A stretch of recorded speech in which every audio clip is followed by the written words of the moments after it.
근데 핵심은 이거인 것 같아요. 보통 이 정도 되면 과반을 넘어야 되는 게 상식입니다.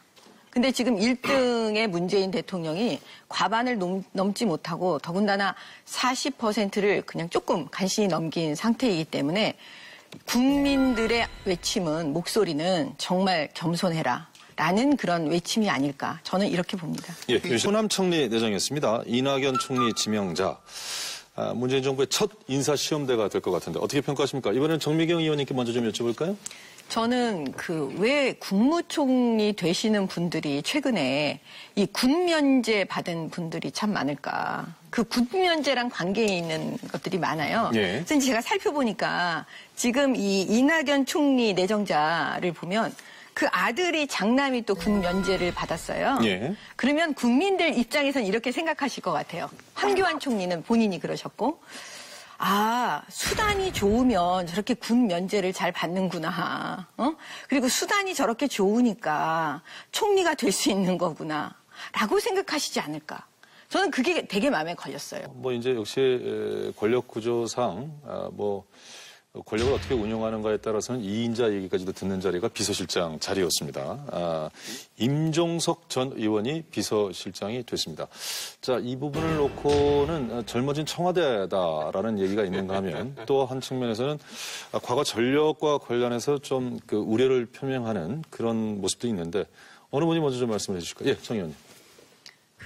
이번 인사를 봤을 때 보수 쪽에서 기함하는 지점이 바로 이 임종석 비서실장. 기함이라는 단어가 나왔습니다. 네. 예.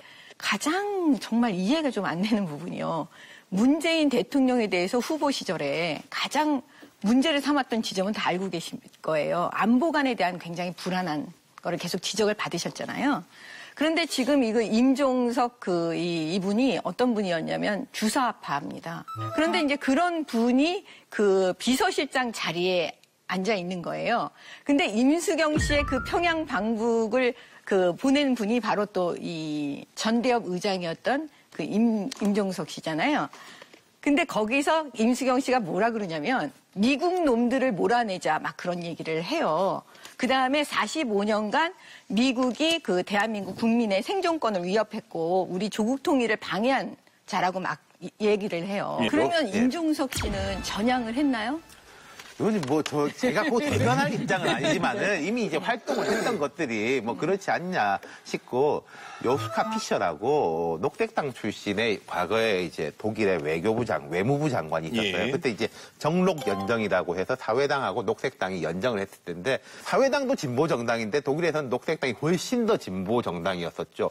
원전 반대, 핵무기 반대, 미군 철수를 주장하는 당이었는데, 요스카 피셔가 녹색당으로 이제 외교부 장관이 지명됐을 때 독일 보수층에서도 아니 저 사람이 되면 나토의 핵무기라든지 이런 거에 대해 가지고 다 정보를 알게 되는데 어떻게 되냐 그런 식의 비판도 있었는데 피셔가 제일 합리적으로 외교부 장관을 잘한 사람으로 지금까지 꼽히거든요. 제가 임 실장이 업무로서 이제 평가를 받을 겁니다만은 30년 전에 전력에 대해 가지고 이분이 정치 활동을 근 20년 하는 동안에 검증을 다 받지 않았나 그렇게 생각합니다. 아니 그러니까 제가 한 말씀만 더 드리면요. 굳이 이 지점에서 왜 그분을 비서실장에다가 앉혔냐는 거예요. 제 얘기는 뭐냐면 국민을 좀 두려워한다면 그다음에 이게 지금 첫 시작인데 국민의 눈치를 본다면 그러면 제가 볼 때는 굳이 그 자리에 임종석 씨 아니라도 다른 훌륭한 분들을 충분히 보낼 수 있는데 왜 그랬느냐.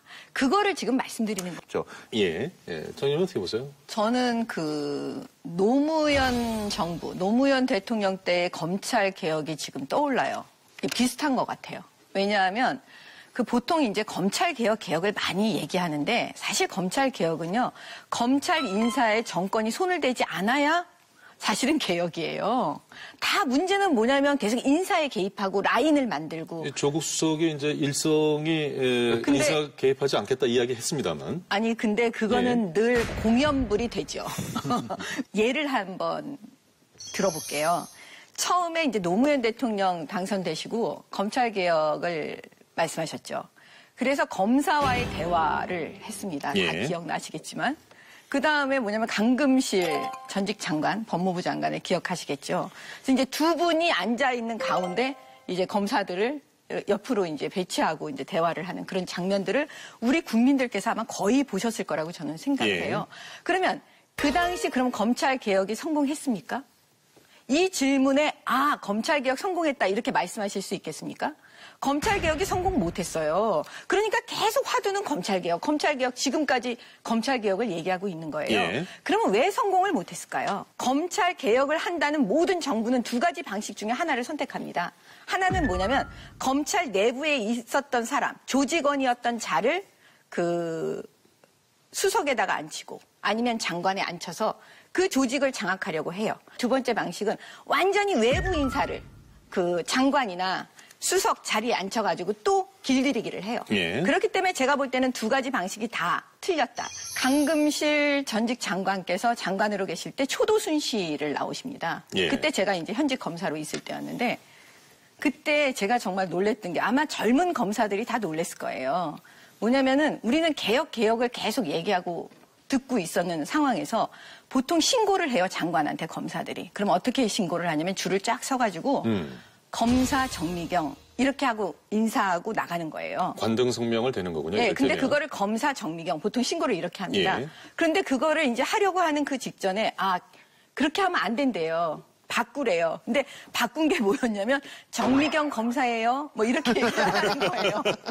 그래서 검사들이 줄지어 서 있으면서 예. 이게 개혁이래 누군가가 이런 말을 했을 때 다 박장대소를 했어요. 예. 진짜 검찰 개혁을 하려면 지금 적폐청산 얘기 나오잖아요.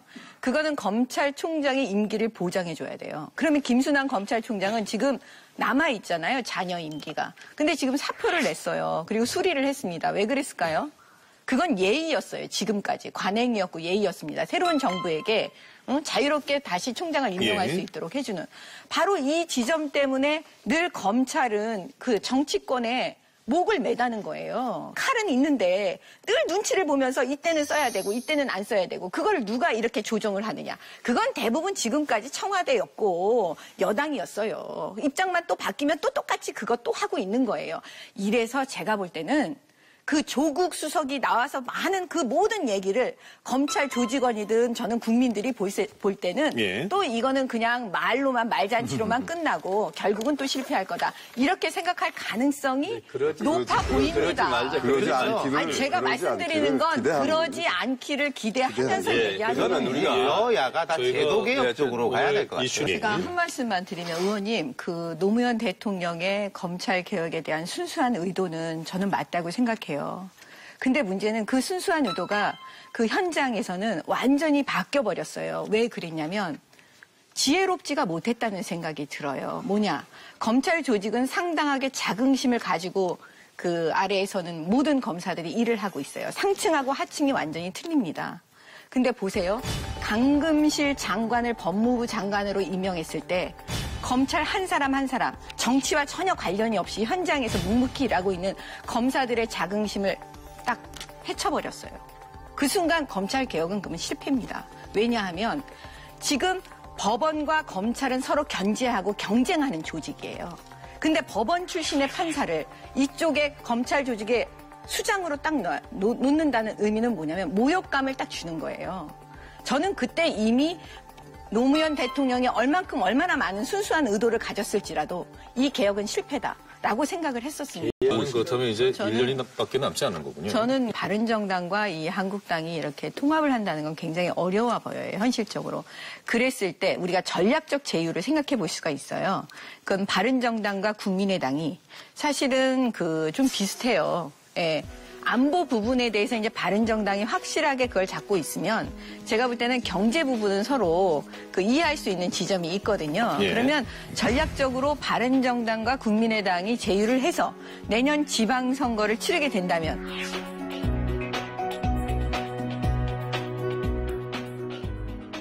그럴 때는 한번 해볼 만하다. 저는 이런 생각이 듭니다. 41대 미 대통령을 지낸 조지 부시 대통령이 재선에서 패했죠. 물러나면서 빌 클린턴 후임 대통령을 위해서 집무실에 편지를 남겼다고 합니다. 자네의 성공이 우리 조국의 성공일세. 항상 자네를 열렬히 지지하겠네. 행운을 비네.